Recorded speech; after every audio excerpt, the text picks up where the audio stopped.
Hello, my name is David Turner and this is the Lunar Poetry Podcast. This month I'm in North London talking to Niall O'Sullivan, poet, part-time lecturer and host of Poetry Unplugged, and we'll begin as always with Niall give us an introduction to his work.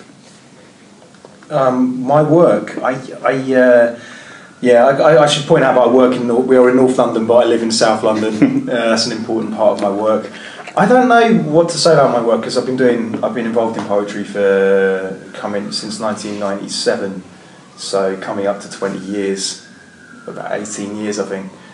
So the things I've written about and the ways that I've written have changed quite a lot. At the moment, my writing seems to encompass these kind of square, sometimes quite intense paragraphs of prose that I call prose poems, and that's my writing really. And before that I wrote a ton of poems in terza rima. Before that I wrote a ton of sonnets, and before that I guess I was a bit more of a performance poet. So my work's gone through a lot of things. I guess class comes into my work quite a lot. Some of my background comes into my work. At the moment, a lot of stuff I'm writing is just weird stuff that's kind of, I guess, quite influenced by Richard Brautigan and a few others, so it's quite surreal. It seems to have one foot in kind of urban reality. I wouldn't call it magic realist or anything like that, but it's just surreal poems about eccentric things that sometimes have a bit of a political subtext, but not always. Yeah, thanks very much. And yeah, as Niall just said there, we're both from South London and for some reason doing this interview on the Holloway Road, but it's good. Exactly. Also, today is Thursday the 7th of May and there is a general election happening in the UK. Is. But when this goes out, it'll all be long forgotten and hopefully Cameron will have been sacrificed to the socialist gods or something, or we will have all moved to Norway. Yeah, or we can edit this, can't we? So we can say right now, brilliant, it's another Labour victory. Yes. I was always behind them all the time. 1, 3. All hail to my neocon rulers. If any private businesses want to fund my poetry, where there will be subtle plugs given for your product all the time, then I'm your man. Niall is having an LED display attached to his chest as we speak. If you've done nothing wrong, you've got nothing to fear. Yeah, so we're going to try and avoid talking about it as if it's not really happening, because at the moment it's not relevant to this. But I think we're going to start talking about Poetry Unplugged, which is an open mic night that takes place every Tuesday at the Poetry Cafe in Covent Garden in London. And Niall's been hosting that for like 157 years or something like that, yeah. And I don't know, I suppose there's a generation of poets that view you as like some sort of Catholic priest figure, in that we all really feel guilty when we haven't seen you. We really should come and see you every week, but it never really pans out that way. It's like the kids that visit their old school for a couple of times, and then like, we'll be back. Yeah, we'll be honest, sir. I'm still call you sir. You don't see him again. You see him on the telly and stuff like that. So how did you get involved with Poetry Unplugged? I used to read at Unplugged. It was the second ever poetry night I ever read at in 1997. So I did my first reading, my first open mic at a place at Riverside Studios, at a place that was read anyway. Yeah, I won't go into details about that one. In West London. So I did that one, and then Poetry Cafe, which I remember reading an article in the Independent. That's a magazine, a newspaper that used to be a bit left wing. And I read an article where they had an article, I shit you not, about bars where the staff were smarter, better dressed than their clientele. And one of them was the Poetry Cafe with this dude at the bar called Fran, who always ended up on telly as a different thing every week. I noticed this. He was like a relationships expert one week and stuff like that. And then he's just such a blagger. And there was an interview with him. Oh, Poetry Cafe. So I went to Time Out. And Time Out was kind of like, the pages of Time Out were like the Bible of the poetry scene back then. People weren't as active on the internet. There was no social media, no Web 2.0 and all that. So you'd go to Time Out, and I just saw open mic every Tuesday, Poetry Cafe. To cut a long story short, so I was a patron of Unplugged and a regular reader of Unplugged for about 7 years. before they asked me, before I took over from Carl, who took over from John, the guy who started it, John Citizen. So yeah, I've been hosting it for 10 years, but I've been coming to that night for much longer, 18 years. Yeah. It's interesting, the point about timeout, because I haven't been doing it for long enough to really know the open mic scene without the aid of Google. Yeah. But I mean, that was... I think that Unplugged is so well established now. I think it's the first hit if you're trying to find an open mic night in London. Yeah. Because there are a lot of people that I've spoken to, and that's the first place they've read. Is that not an odd experience for you, knowing that so many people have come through for the first time now? Not entirely, because it was the first place I and a lot of people that I'm contemporary with also read at. Yeah. So I'm glad it's still that kind of that rite of passage for a lot of people. And seeing lots of names of people and just finding the old lists. It was really cool when I was at home, because I'm finding a notebook, because my first few lists I did, the first couple of years as a host, I did in different notebooks before. Anyway, and finding Scroobius Pip's Poetry Unplugged Virgin list and stuff like that. And just, I don't think it's strange because it's central London. It just tends to be the first hit on Google. So it's the location's good, because it's tied to the Poetry Society. So I've got a lot of things working in my favour to make sure people come through that door. I don't think it's all down to my natural charisma. I don't think through anyone's fault, but it seems like quite an intimidating first place to read, just because everyone seems to know what they're doing in there when you go down there. Right, yeah. Because it was the first place that I read properly as well.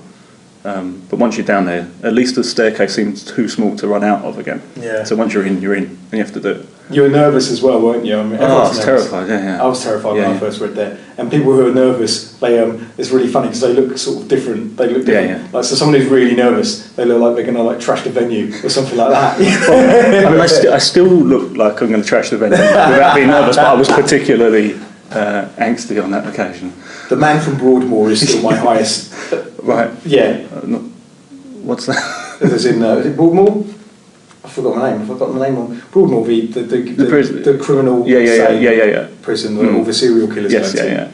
Yeah, there's a guy who came to Unplugged. Oh, was it? Yeah. He turned up, and he turned up to sign up, and I just noticed this just intensity about the man right away. I was like, it's kind of like a shark going through, and the fish are just getting the fuck out of the way. And it was just like that. It was just like this vibe, like he stepped into my personal bubble, and I just felt, I just wanted to swim away. And so I said, oh yeah, okay, it's first time. Yeah, oh great, yeah. Introduced him as a Poetry Unplugged Virgin and all that. Then he gets up on stage, and I remember he just goes, I just got let out of Broadmoor for a crime I didn't commit. And my brain immediately knew that you don't get let out of Broadmoor for crimes you don't commit. You're in there because you're criminally insane. It's got nothing to do with what you did or didn't do. Yeah. Like, you could be found innocent, but then they could find out along the pathway that you're a very dangerous person, and you'll go away there. So he's there, and so he's reading his poems, and everyone is just like, okay, this will be over in 5 minutes. And that's something about his poetry. At the same time, I've got to say, it was a real doorway into another world. And I think that's what Unplugged gives us, more than all that T.S. Eliot prize bollocks and all that kind of stuff, and the kind of nice, tidy sort of spoken word even that kind of like finds its way. This raw, kind of intense, scary, otherworld stuff. Normally you find at open mics or kind of little presses and stuff. So he's reading his work, and everyone's a bit like, this dude's scary, but it'll be over soon. And then I remember he just does one line of a poem, and he says, first line of the poem is, I fuck children and I don't care. Oh. Right? So everyone, the silence is full of everyone in this room going, all right, I feel I have to intervene now. I feel I have to say something. I'm probably going to get a table stuck into my head, but I'm going to stand up now. And you can see everyone steeling themselves to go, enough. And then other people who are just doing the whole no backbone thing or whatever. And the next line of a poem was written on the cell wall, and everyone went, oh, thank God. I don't have to become a martyr. Yeah, exactly. Anyway, that's a long story short, but yeah, so what can I say? All people come to it because it's very visible, it's very high profile, it's been running for such a long time, it has its own momentum. So yeah, I think that's more, I mean, I'm glad I've been part of that for 10 years. April, it's my 10 years as a host.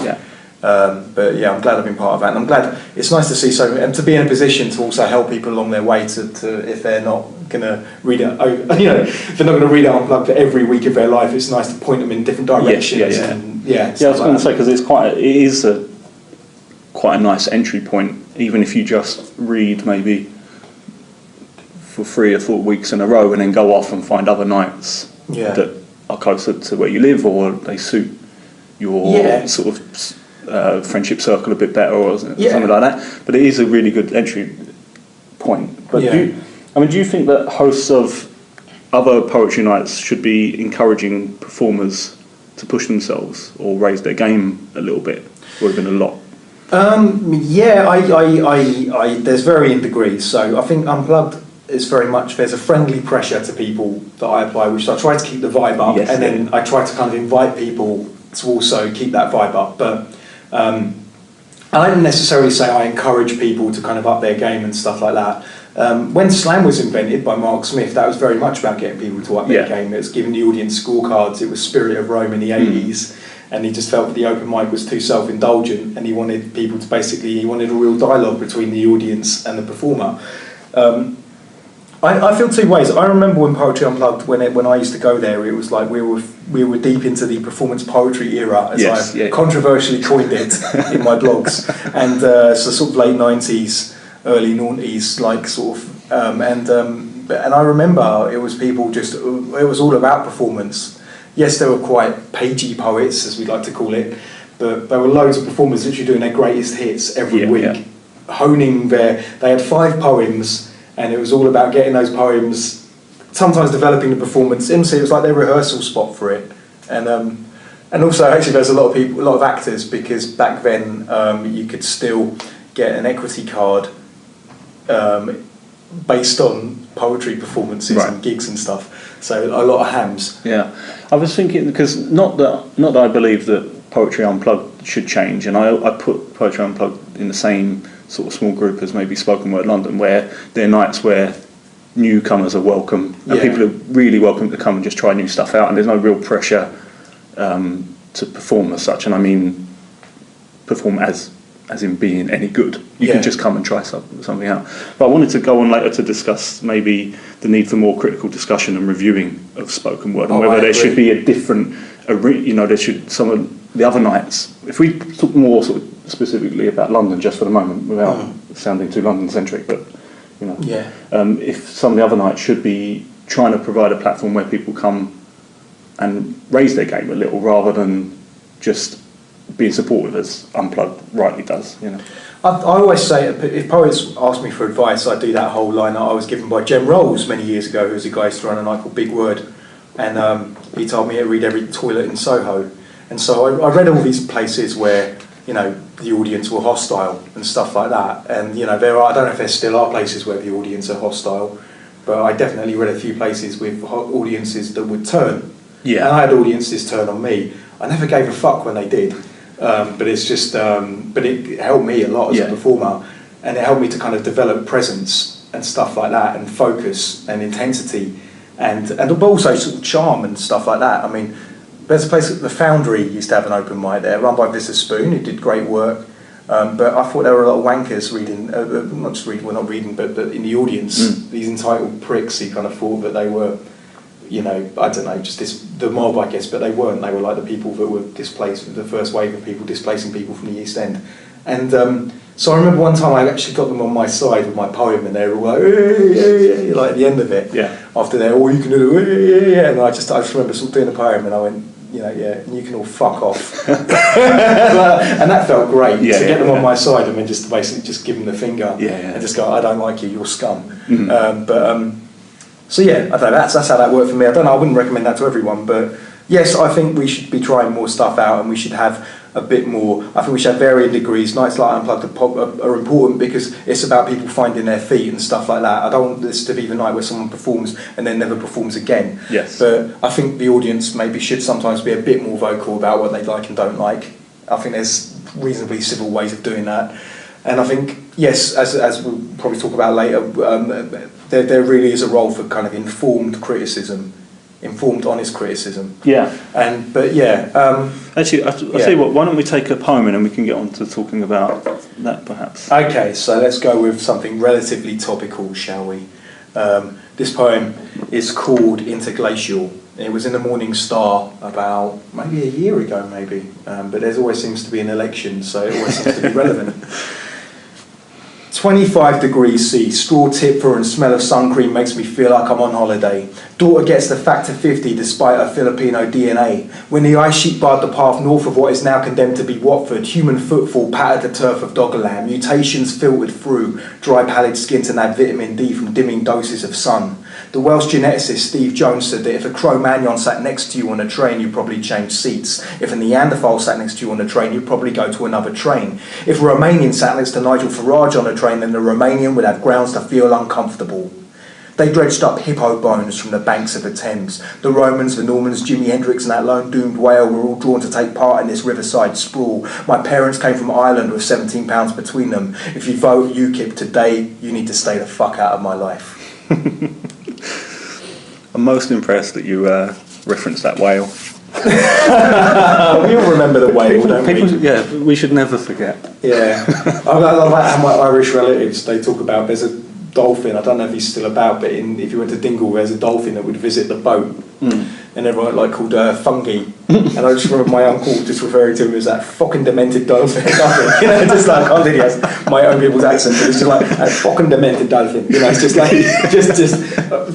that's, I love that kind of thing. So yeah, just like we were all kind of very tragic about that whale, we all really mourned it, but I put something in my head, it's like an uncle just going, that fucking demented whale, Anyway. He's now, the bones are in the Museum of London now, aren't they, or something, I hear. There should be more of an honour. They should be on the plinth in Trafalgar Square. Yeah, that's where not? they should be. Yeah. No more of this art bollocks. Just exactly. Put the whale up. Yeah. We'll just stick for the moment talking about the spoken word scene in the UK and this idea of having more criticism. But do you have any ideas of how you feel the scene should develop, or which direction it should take, or do you think there should be any particular changes to the way it's run? I think I'd start with a disclaimer that no one, if it's a kind of a young scene, then no one needs to give a shit about what a bitter old fart like me thinks that should happen. I'm very much from a sort of my peak. One of my peaks came when there was a real kind of what I called the death of performance poetry, and all I meant of that, I didn't mean like it's a bit like the death of punk. Of course, there's still punk. Of course, people still paint like impressionist painters and all this kind of stuff. Not that anything's when we really speak like that, it's a very dramatic way that gets a few more hits of naming it, maybe slightly inaccurate, but it means that a lot of the innovation of that particular thing, a lot of the stylistic breadth, kind of got developed in that particular time, and people still use it. But it belongs to a kind of certain historical era. So when performance poetry, it basically meant that a lot of performance poets, people from that generation, were either getting straight jobs or they had children or whatever, that kind of thing, were vanishing from the scene. It felt like a generational shift was happening. And at the same time, a lot of other poets who had got older, so like everyone, Patience like Barbie, Tim Turnbull, even Tim Wells, he'd hate to be called a performance poet, but it's just like, he's still trying to he's a performance poet with his la-di-da, flouncy, jump about the stage and telling us all war is bad. I'm fed up of him. He's such a hippie. He's such a hippie. But just, so there's these poets that were kind of, but now they're published, you know what I mean? They've been nominated for literary awards. And so, Patience like Barbie was nominated for the Ted Hughes Prize. She's one of the next generation poets.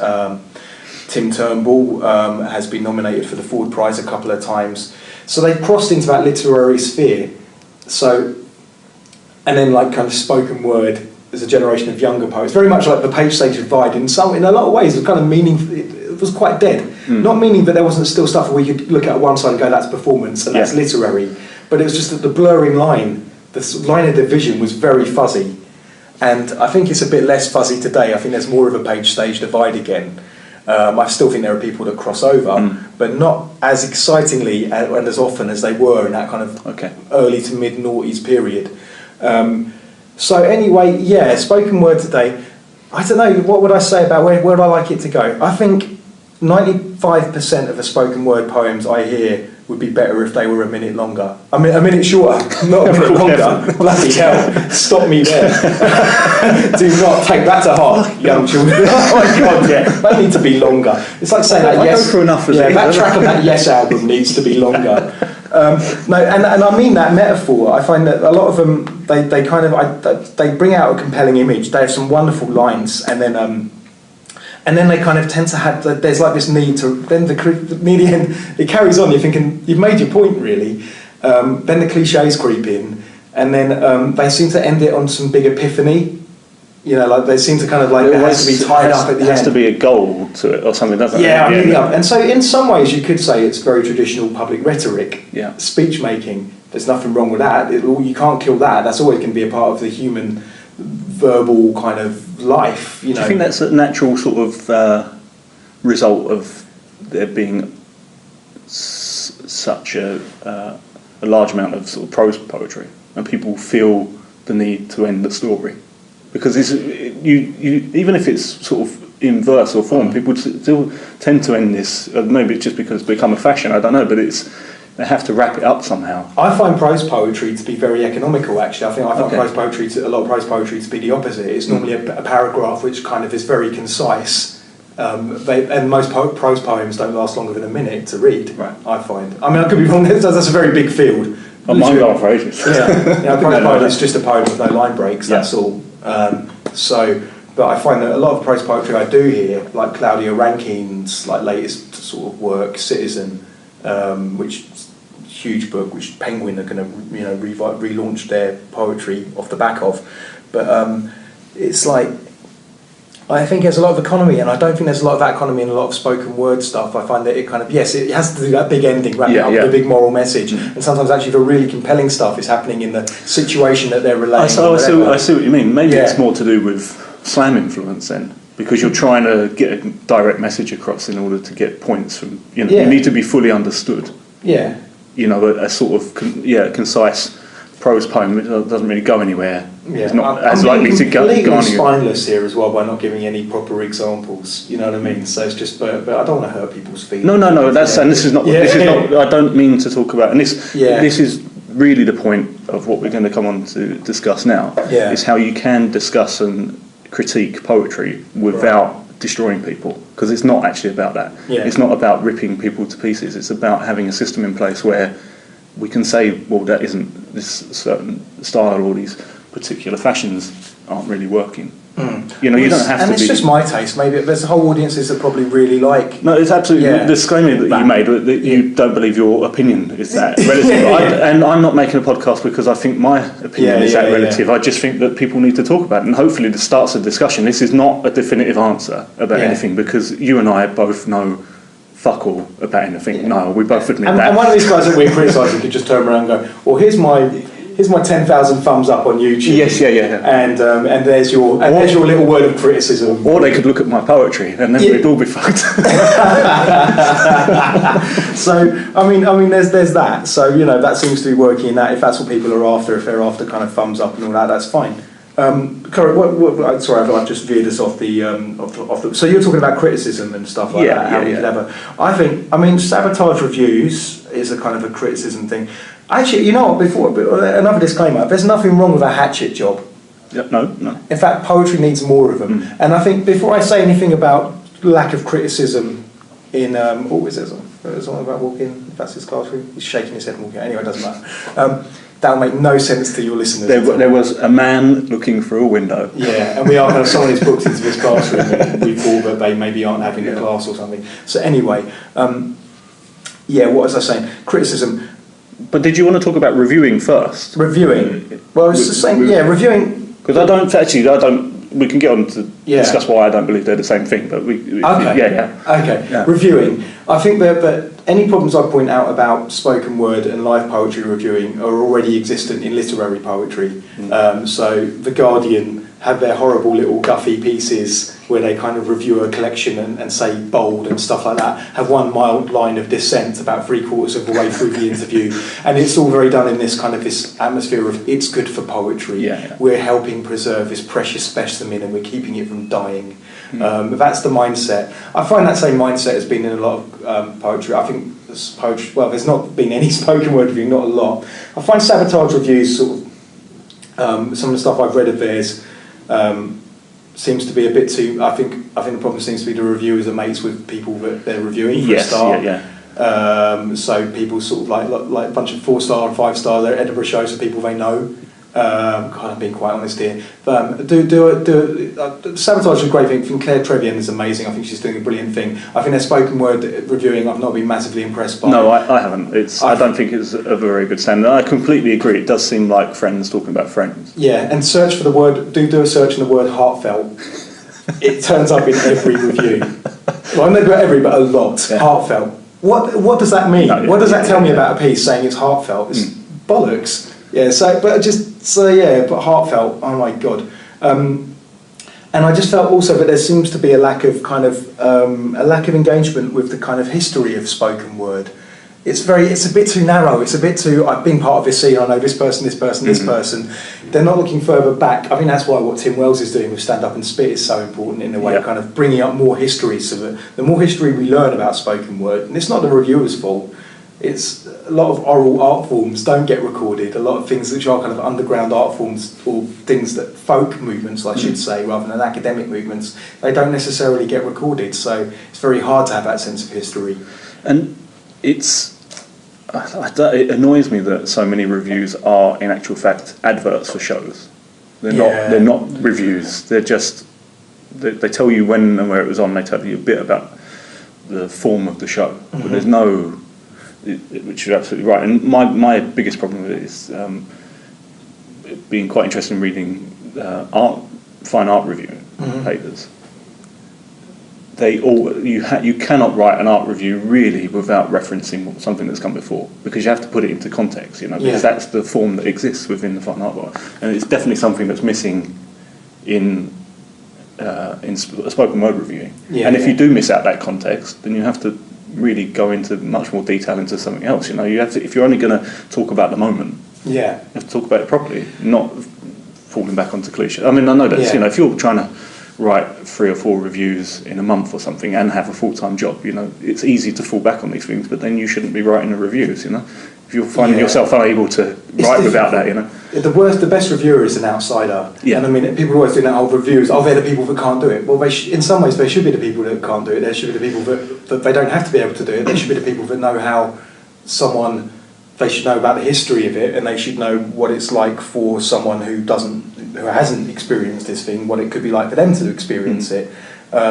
And I think the idea of an outsider of it isn't afraid of burning bridges. Yes. And is very important. And I think the problem is our scene's so small, there's no such thing as an outsider. What would an outsider be? They would be so shunned. And I mean, there is that kind of thing where I've done it myself, like that Nathan A. Thompson wrote it. Everyone was like, who's this bloke? Yeah. Never heard of him. And he did his critique of slam, which wasn't great. He kind of, anyone who uses the line like this poem, I've heard it quite a lot, this poem's like a fine wine. So we enjoy like a fine wine. That's that far away from saying like you're writing a poem. It's like making love to a beautiful woman. Really, it's just so so there's that. I'd love Swiss Tony to review some of my poetry. Yeah. But we all kind of grabbed our pitchforks and torches and kind of went after him. And so there is that. I mean, someone wrote a very unkind review of Poetry Unplugged. I felt it was unkind because why are you reviewing Poetry Unplugged? It's an open mic. It's not... Actually, at Lunar Poetry, we never review open mics.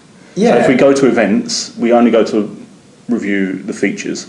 And if there are features and open mics, we'll only mention 1 or 2 open mics unless if they've been outstanding and are worthy of comment, because an open mic slot is not there to be reviewed. That's not what... I think you can write a review about what the venue's like and how welcoming the whole event is. You can write a review about the event, but not the people reading. I think that's unfair when it's open mic. It's really unfair. Most people haven't come there to kind of like, if some of those people might be kind of having their struggles with open mic, their struggles. Imagine like doing your first open mic and the battle it is maybe to kind of just get up there. And there are some people that also have had a previous crisis of confidence that go to an open mic. So to actually write a review of that person without knowing why they're there or whether they've been booked, I think is out of order. And so going back to the idea of criticism, the reason I believe there's a difference, because reviewing, I believe, is there as a record of particular events. You can, obviously, there are elements of criticism in good reviews, but a critical paper as such about the open mic scene or a particular style of poetry or spoken word is never going to be a review. So that I believe that way of thinking stands alone. I was just wondering why there isn't more of that regarding spoken word? Criticism. Yeah. Well, there is some critical theory. I mean, that's critical theory. Yeah. Yeah, some of it's been quite bad as well. Yeah. Some people have kind of like, it's a bit of a gravy train PhD. It's like, so there's been like stuff. There have been some people that have had a bit of prominence and had articles published in the Poetry Review and stuff like that about performance poetry, and they've come up with some weird kind of, what I find is I don't really recognise. They've kind of done these lazy genealogies, like where it kind of like, oh, it started with the Beats, then it went to the Black Art movement, then it hopped over to the dub poets, and then it hopped over during the 80s to Benjamin Zephaniah, and there's kind of like that whole ignoring of the stuff like that Tim's kind of showing everyone now. Yeah. And basically, for a research thing, you find out they've not done a lot of research, and so I have. There's a good book by Julia Novak, which is more a guide actually. I'd say if anyone's going to review poetry, live poetry, they should read a book called Live Poetry: An Integrated Approach by Julia Novak. I use it with my students here, and it's just very thorough in kind of how it defines poetry and performance, and also how you could review it, yes, or how you could communicate through critical, basically actually to build up a critical language and a critical approach for that. And I think anyone who's interested in it should. It's about 18 quid or something like that. But and see, this is, I think, was my, actually, you put that better than I did. The idea that I believe where the difference between criticism and reviewing is that the critical language that you need in order to write critically about the art form is probably inappropriate for reviewing, because that kind of language might be unapproachable for people that haven't ever seen a spoken word show. But if you're writing more critical theory, then you do need that language, and it doesn't seem to me. I mean, I may not have found it yet, but it doesn't seem to me that it does exist. Well, it's definitely not that deeply rooted. We haven't got that, and but maybe that's why it's kind of unfair for me to kind of like point my finger at these young people that have stuck their necks out a bit to start writing critical reviews of spoken word stuff. But there's certainly an idea of where's the framework that we can use, and you could say that a lot of other genres and literary things, they have their they have well entrenched kind of critical approaches, but still you have warring critical approaches. You have stuff like the new criticism, but in a lot of ways. It's not that new now, it's about 100 years old, but it's still, but it's got a lot of ways, it really affected literature, that school of criticism. So that when performance came back to the fore, it was really interesting that the new criticism addressed nothing about that. It was very much about confronting a text without the outside reference of the life of the poets or stuff like that. It was literally, you can confront the text on its own in isolation, and you have all the critical tools to deal with that. That's basically the approach. Like, it stands and falls by its, literally, how it stands as a text on its own, which I think is ridiculous. In fact, I think that just bears about 4 seconds of kind of serious examination before it falls apart. It shows, white men from a certain background, of course, came up with that, completely oblivious to the background, their privilege, and how what they see as neutral is actually something that's very, very particular to their culture. So live poetry, I think, I think there are kind of ways in which you can address. I make these when I send my students out to poetry nights, I have these little checklists, and it's everything about the venue, what's the literary standing of the poet themselves, what's the biographical aspect of the poet. One piece I show my students quite a lot is Skinhead by Patricia Smith from Deaf Poetry Jam. Which I'm not a massive fan of Deaf Poetry Jam as a show, but I find this a bit too worthy. And it's one of those attempts to film whenever they film poetry, they always over-drill the audience. Like the audience, of course the audience are always part of a performance, but they're saying, okay, you must all make tons of noise here and overreact in so many ways because it's good for poetry. They always say that line. But Patricia Smith's performance of Skinhead is amazing because it's a poem basically about a fascist thug. He's lost his fingers in an industrial accident. He now goes out, he got laid off, he goes out and basically inflicts despicable acts of violence on people of ethnic persuasions and gay people and so on. And it's about the anger. And the whole poem is told from the vantage point of it. But of course, the thing that performance changes about this poem is it's an African-American woman performing this character. And that's kind of what works about it. It's not only the contradictions contained therein, but the depth that it lends to it. It's not that it's a hollow husk. If you read that in isolation, I don't really do this, but if I gave that I think I tried it once and then I thought, I won't do that again, where I gave the text to my students and I say, I'm going to show you the performance, read this, don't immediately jump to any conclusions, there's a trigger warning. I don't do that anymore. Don't do that again. It went quite well, but I thought actually that could have gone really wrong. But the poem itself, you look at it and you think, oh my God, who wrote this? And then you see a black woman performing it and it makes sense. Taylor Marley did a performance of that poem in the voice of Patricia Smith, performing it to an audience that included Patricia Smith. And by all accounts, it didn't go down very well. And that the only person in the audience smiling and laughing was Patricia Smith, more in this, what is this stupid white boy doing type way. And it's kind of maybe naive of him to, someone who excels at performance, to not understand that performative aspect. That's just one example of how actually performance is really important. And actually once you're sensitive to things like that, and then you watch literary poets performing, and you see what is kind of, what the bedrock of the performance is there, what ideological things are presented by how everything from like, the 20-minute introduction by the dean of the university, who talks about how important this poet is and reads out the name of everything they've published ever, and then brings on the person who's going to introduce the poet, that kind of thing. And there's this big old, that's all ceremony, that's all performance, that ritual kind of helps hold up that literary facade, the importance, the thing that they're trying to perform there is the importance of what is happening and the importance of this poet who is visiting us. And then even like the poetry voice, and the lectern, and when people read their poems like this, and it's because it's very important now, and I cannot inject any emotion into it because this is heightened speech. And actually, when you listen to Yeats and you listen to some of the other guys, they're very much into the idea of poetry as heightened speech. And it sounds kind of hammy. So, let me go to Innisfree. They all sound Scottish. I don't know, no matter where they're from. And even Basil Bunting's reading of Brig Flats. But I kind of, once you get an ear for that, it's quite good. And you realise what they're presenting in that performance is the idea of one, poetry something between speech and song has a music to it. They're presenting that idea, and like I think Yeats somewhere said that a poem should not be read in the way that you talk to someone across a breakfast table.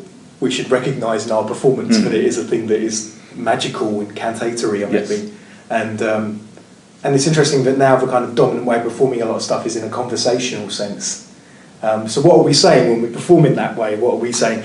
We make an ideological statement that conversation, there is no line between poetry and conversation, that there is, so... Unfortunately, I think that people aren't thinking about that. Maybe not, but they're assuming it, maybe. But maybe without realising it.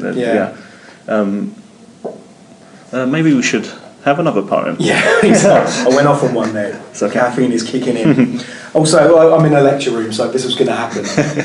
I was going to start lecturing at some point. I feel like I'm going to have my notes checked at the end. Exactly. Can you just pretend to look like you're on Facebook? There's something actually before I read this poem, which is kind of about, I guess it's about my previous life, or part of my previous life. My stepdad's a lecturer. And I remember him giving me advice, get a pointer and then stand at the back of the classroom while you deliver your lecture, and then everyone who's on Facebook has to shut down their page. I was like, oh, good advice. Anyway, this is a poem about how street I am, and about how much of a tough blue-collar man, a demotic man of the people that I am, and how you just shouldn't mess with me, really. Because even though I write poetry, I'm not some softie. Like a lot of male poets that do that. It seems that the whole subtext of their thing is like, I write poetry, but this poem's called I'll smash your face in with a brick. But anyway, sorry. This poem is called Shanked on a Clear Winter's Day. When I was 21 years old, I stabbed myself in the leg with a pair of sacketeers while doing a Jackie Chan jump off the back of a transit van. I was working as a gardener at a theme park at the time. I can't tell you what theme park it was, I can only tell you that everything there was made out of Lego. It happened at the top of a hill that overlooked a vista that revealed the London Eye in the distance on a clear day. From a certain vantage point, it would have looked like a painting by Gainsborough called Gardener Stabs Himself in the Leg with a Set of Sacketeers while doing a Jackie Chan jump off the back of a transit van. The service roads used to be routes in the old safari park. The concrete tracks I rode over on a quad bike were once lorded over by elephants, wolves, lions, tigers and bears. In the years that I worked there, I saw foxes, adders, muntjac deer and a hare. One morning, a weasel stared at me from inside a tree feeder pipe and wouldn't back down. I didn't know that I'd stabbed myself until about half an hour had passed. There was a hole in my waterproof bottoms that led to the hole in my trousers, that led to the hole in my long johns, that led to the hole in my leg. The blades were open and sticking out of the bottom of my body warmer pocket when I made the jump. They glued the wound shut at the minor injury unit. It's just a slightly textured skin ripple now, soon to disappear forever. I'll miss it. Thank you. True story. True story. It might seem too far-fetched, but yeah, I like to say that, people talk about crime and like racist kind of like, people have racist theories of crime. Well, it's all these people. I always say, one time I was stabbed by a white man of my own class. Who jumped me. Yeah. Literally jumped me. I was shanked by one of my own people, so, I can't point that finger at other ethnicities for being more involved in crime. Anyway, yeah. So when you had the job as a Jackie Chan impersonating Gardner, yeah.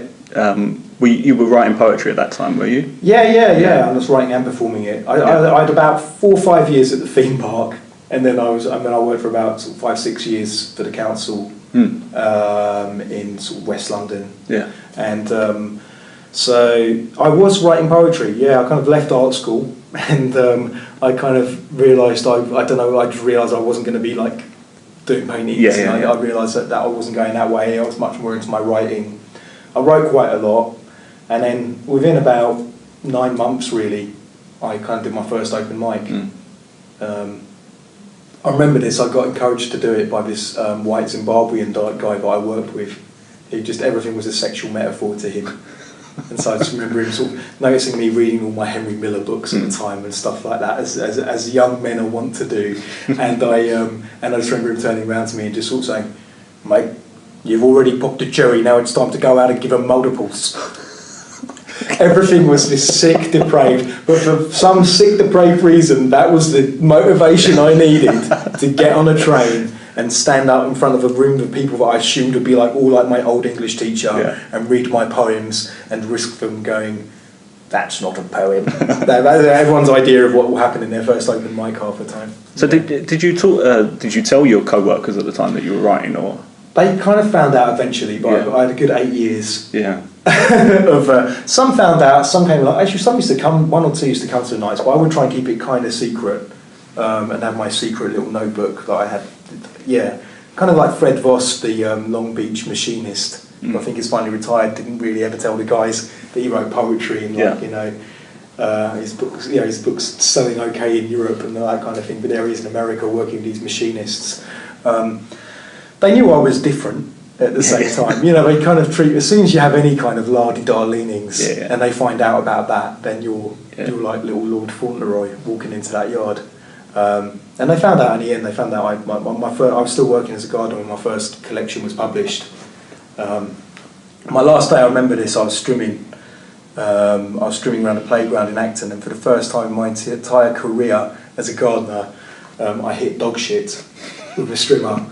And it went face inside my mouth. Oh. Yeah. And I just remember stood there turning off my strimmer.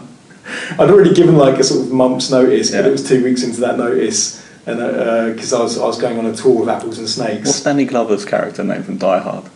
He's always getting shot 2 weeks before retirement. No, you mean... but Lethal Weapon, sorry, not Die Hard. Sorry for that. You know what? I've forgotten the names of them myself. Yeah. It's because we know it's just Danny Glover. Yeah. But isn't he always nearly retiring? Yeah, and there's a bomb under the toilet or something. Yeah, exactly. It's one of those things where I just that's what the last straw tastes like, and I left. But a lot of my earlier work is about that blue collar life, actually, and writing about my experiences. And if I hadn't read people like Fred Voss or even Charles Bukowski, I would never have known that was good material for poetry. So it was really good to kind of have at least some influences. I spoke to Helen Moore a little bit about this when we did the podcast with her, but for slightly different reasons. But do you feel, is guilt too strong a word for the reasons that you would have kept writing about working class issues, and because there seems to be this idea that if you come from that sort of blue collar working background or working class family, it's hard enough to tell your parents, I might want to study art, or I might want to be a writer or anything. but then to actually move into it properly, and... Yeah, I was really lucky with my parents because they were always really supportive of what I mean, my mum just wanted to kind of get into the middle class as quickly as possible. My dad was a fireman, then he became a failed businessman, sort of thing. But then even he kind of went up. He started off working in I think Earls Court Road Fire Station when he came over. But within about 10 years, he was in fire security at Harrods. Okay. So they had a little fire department there. He may end up being an odd job man for like Mohammed Al Fayed quite a lot. And he used to see Dolly sneaking out the back when he was grounded. Yes. Stuff like that. But anyway, so yeah, my family kind of had that I guess there were aspirations anyway. But what I liked about like my parents is they would always be very supportive. They would never kind of do what I do with my daughter. It's like, I want that toy. Okay, I'm buying it for you right now. That kind of thing. She makes a monosyllabic gesture. They wouldn't do that for us. If we showed an aptitude for something, they would get behind us. So if I started doing loads of drawings, then they'd go out and buy a bunch of felt tip pens or whatever and come back with stuff for that. If I kind of showed that I wanted to act, they'd quickly chuck me in like in a little remedial, I don't know, some little drama class or something. But it was never, if there's some big flashy thing I wanted, they'd never buy that for me. But if we showed any kind of aptitude, it was really good parenting anyway, for a certain thing, they would get behind us. So I was really lucky to not be the traitor of the family in that sense. Yeah. But it was a similar story with Helen, where she was definitely supported by her parents to take the academic route and go to Cambridge and study psychology. Yeah. But the social pressure still remained on her because she came from that background. Yeah. There wasn't any direct pressure from her parents as such. Yeah. And it's just interesting because you made that point earlier about some poets getting up and just being really masculine because they write poetry. They have to be. Yeah. And it's just this idea, and I don't know. Some people, it's either masculine. Talk about men mainly because men are idiots, right? Yeah. And it's like these ideas of being working class and trying to remain masculine because I suppose most of these traditional challenges no longer exist in our lives. Our lives are very comfortable. We're all in this country. The majority of people are what would have been middle class before. I can't be as working class as my parents. It's impossible. We all luckily earn too much money. Education is better, and so. But at the same time, our parents were kind of like more able to buy property. There is. There are challenges. Of course. Now, I'm not saying it's some utopia, but I just mean I can't be working class in the same way. I can be working class in a different way, which is I'll probably never own my own home. Yeah. I'll never have a car. And I guess we're all working class. Exactly. Yeah. No, it's just.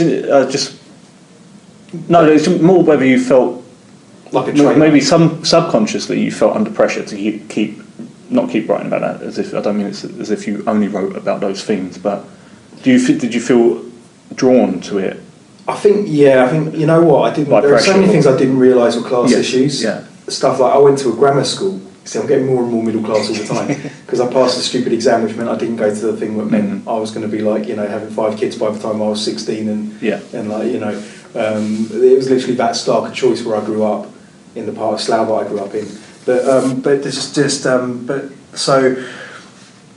But grammar school, what I noticed that like for some reason the teachers started singling me out, and I didn't know why.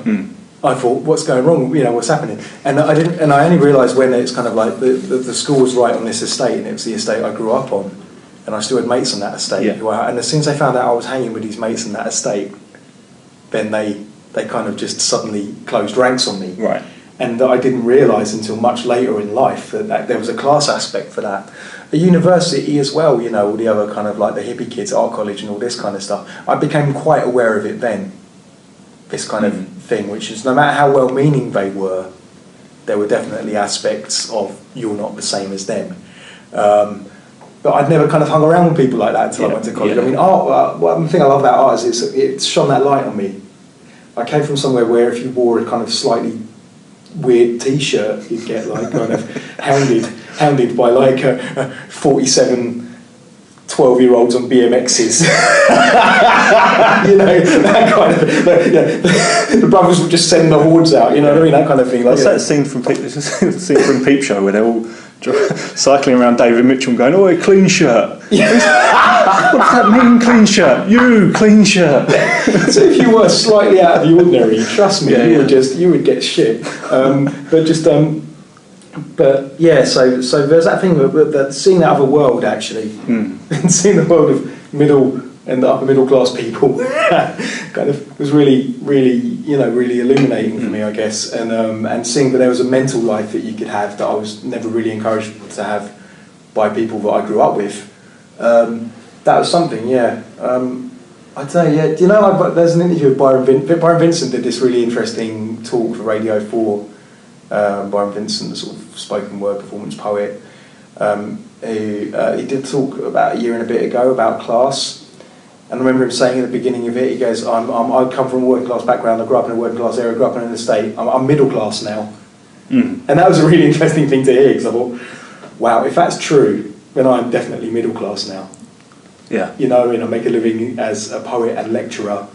I live in sort of central-ish London. I suppose that's the point I'm making. Now working class is much more of a attitude, isn't it? Than really a reflection on your bank account, you know. Yeah, that's true. And your sort of the possibilities you have in your life, you know, because my dad left school at 14 or whatever and worked as a plumber and ended up in the post office and stuff like that, you know. Those stories don't occur anymore. That's not the world we live in anymore, you know, that kind of working class.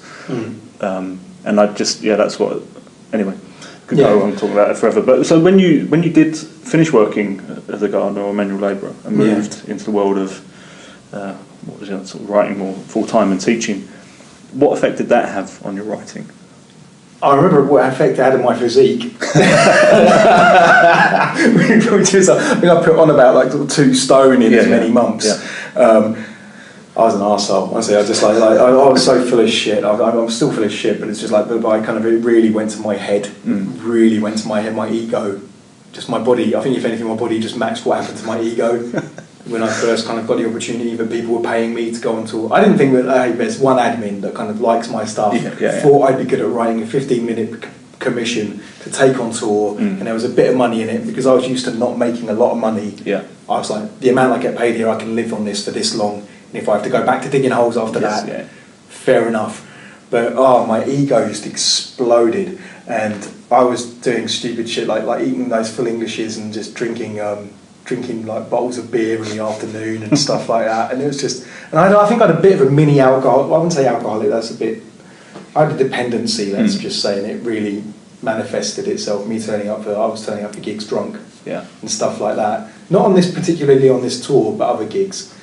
And I probably any kind of things that if I'd had the brain about these things I had now going. But at the same time, I realised now part of that was to almost like, but it was almost like a mini crisis in my life to dramatically go from one lifestyle to another, to this very physical working job that I got paid nothing for, surrounded by people that have all kinds of shit going on in their lives, and this masculinity, to go into this very liberal world.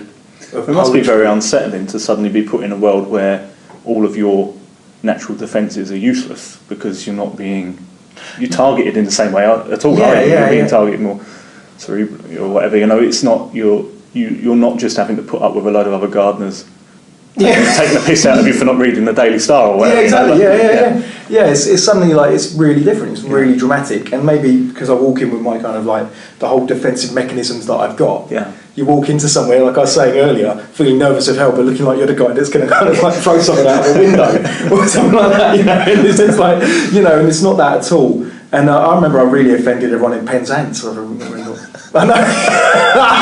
I did. I said some line, I can't remember what it was, but it's something that kind of like made it look like they weren't struggling in their lives. Actually, in Penzance, there's lots of unemployment, and lots of people basically. The economy there has gone to shit at that time, and seeing this guy from London, anyone from outside London also sees London as a place where there's no poverty. So seeing someone from London, sort of this white boy, come in and like make a few little comments. I swear if I go back there now, they'll probably like have a wicker man waiting for me. But and I'm definitely never going back to Penzance now. But but I felt bad about that afterwards. I felt I got an email from someone quite patiently explaining to me why I was so offensive. Okay. And me kind of being banged to rights and just saying sorry to them, but me realising I was doing that at a lot of places, and I guess it's something that me and a few other poets still do sometimes. It's really interesting that like I sometimes question my own role now when I kind of turn up in front of an audience of what do I know? Most of my gigs are in audiences in front of audience of liberal middle class people. Yes, yeah. Thank you for coming and paying to watch me slag you off in poetry. You know what I mean? It's just I need to have an epiphany about that as well. Yeah. You know, why am I slating stuff that makes people feel good about going out and watch that stuff when I'm writing stuff that doesn't make them feel that way? Or what do you know? Anyway. So with I suppose if we talk just briefly about the course you've been teaching, or the modules you've been teaching this year. So what age are the majority of the students on the course? What level of course is it? Well, there's a BA I teach, a couple of BAs I taught, and that's sort of first year and second year undergraduate, with some mature students as well. So the undergraduates are normally sort of 19, 20, possibly 21, and then the mature students any age over 25. And then there's the MAs I've been teaching as well, which is sort of different, much more. It's just much more advanced. The BA, actually, the kids that I teach, kids listen to me. The students that I teach for the BA, a lot of the students here at London Met are from black and minority ethnic backgrounds, a lot from working class backgrounds. I really enjoy it, actually. I really enjoy kind of finding a way of having to go, this is why the poetry of some Tories like Dryden and Pope are relevant to you. You know what I mean? Like that idea of, I was just talking about economy in long poems, but like, you know, rhyming couplets where a long complex argument is spoken about something very intellectual but very social. That whole kind of restoration poetry thing is in a lot of ways really relevant to working class and black and Asian minority ethnic people, anyone who might be, to use this shitty word, disenfranchised or maybe aren't feeling privilege. People have something to talk about and people have a feeling of a socio-political context. In some ways, what these Tory boys were doing at the advent of coffee houses in London is kind of very similar to this internet, YouTube, social media, this sudden connection of ideas and this intellectual dialogue. So stuff like that is very rewarding to kind of take stuff that they might not have been aware of and they might have just kind of fallen straight into the spoken word model of doing things, but to give them that more of an idea of a history of poetry and how things that have happened before in English literature by these dead white guys can still be relevant and can still help them. I mean, are there any areas of knowledge relating to like thinking around poetry or writing techniques that your students are lacking? Because I wanted to go on to ask if you think could there be any specific changes to the education of, you know, before they reach this Oh, you mean like in school? I think you have to treat it like they've not been taught poetry, yeah. Yeah. You have to treat it like that at the beginning of a BA. Even an MA, to be fair, I was thinking MA students, they might come from creative writing, they might not have actually studied poetry in an academic sense, they might not have actually read poetry, they might have got in on the strength of their short stories and stuff like that. But you have to start from the beginning, really. Because it's kind of like, even though I know it's funny because we end up teaching some of the same poets they probably have been taught in the national curriculum. Shakespeare, Keats, Shelley, Byron, the war poets and so on. But we teach them under a kind of slightly different context, I guess. We really try to develop an idea of history and the history of ideas alongside how poetry is developed. And we do it in a very kind of short amount of time.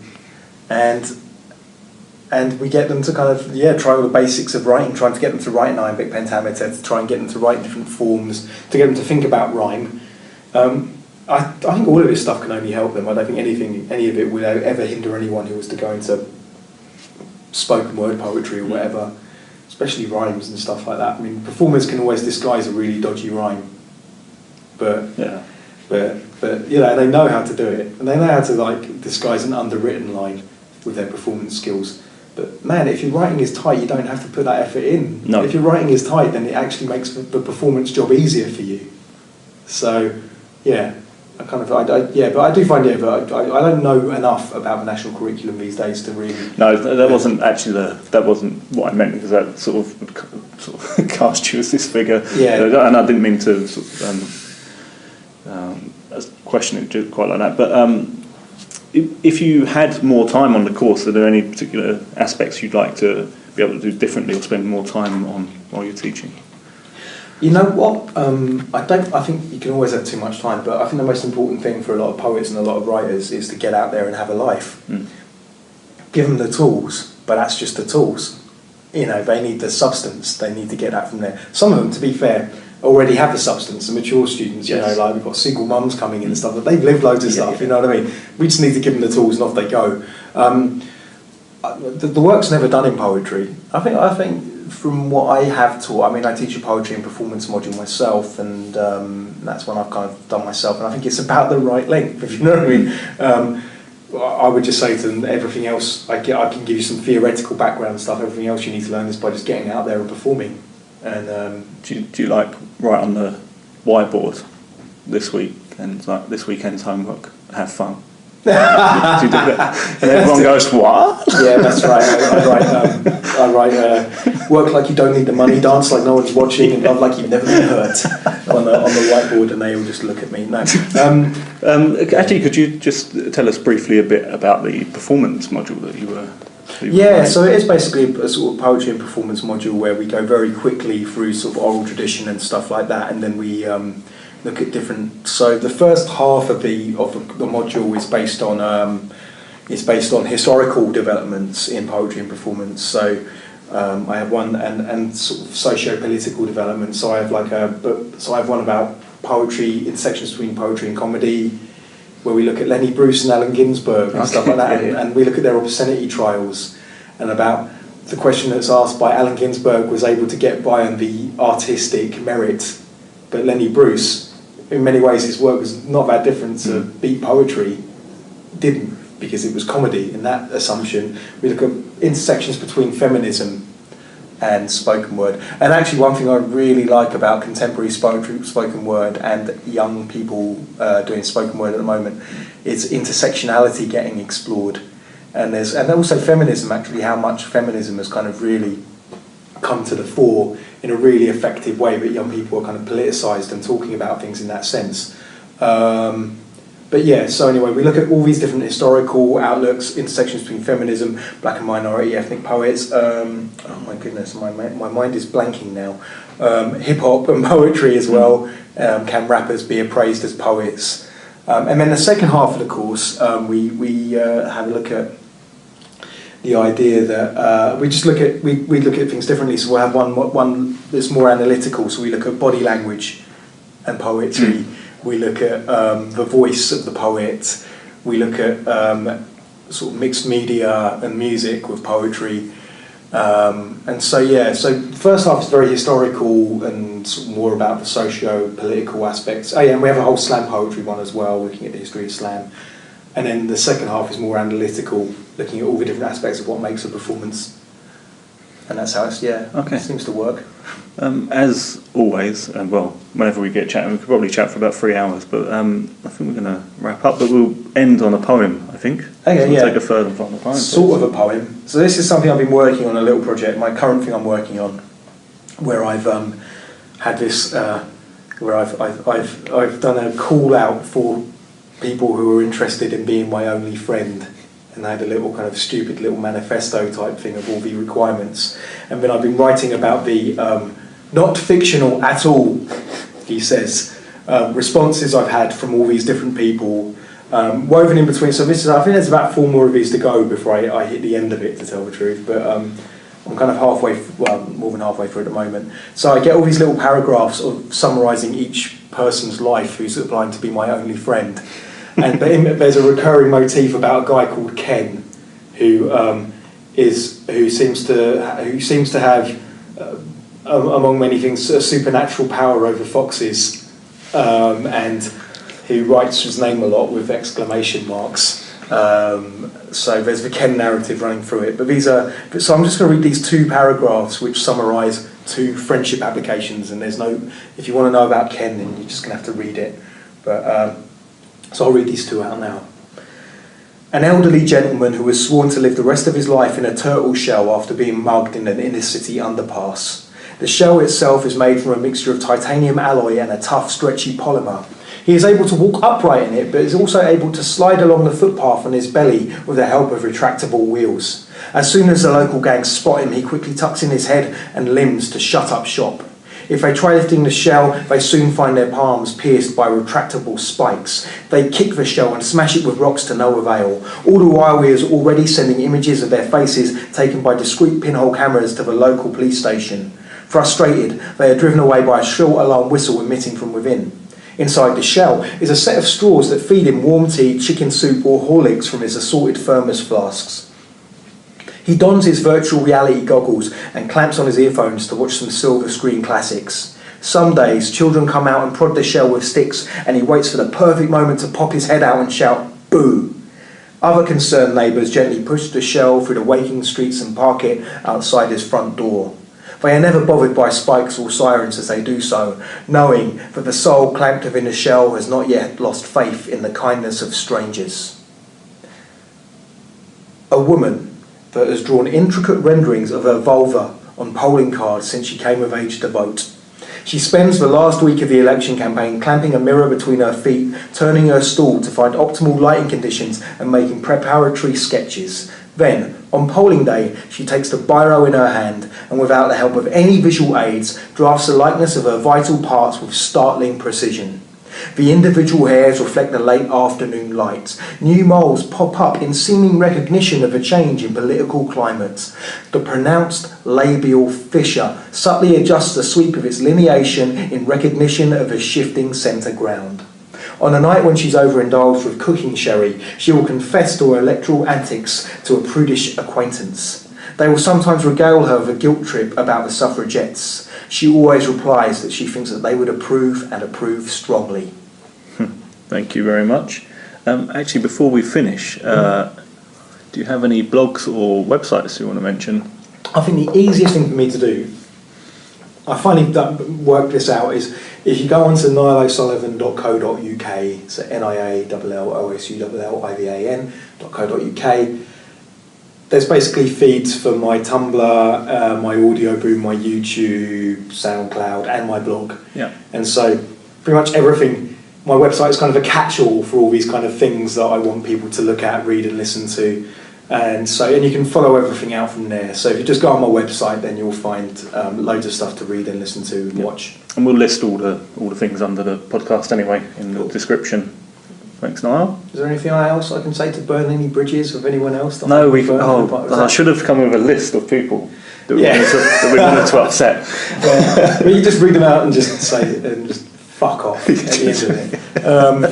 But no, I think that's enough bridges for one. Yeah. Isn't it? And check out Niall at every Tuesday at the Poetry Cafe for Poetry Unplugged. If you have done this before or not done it, or just want to watch.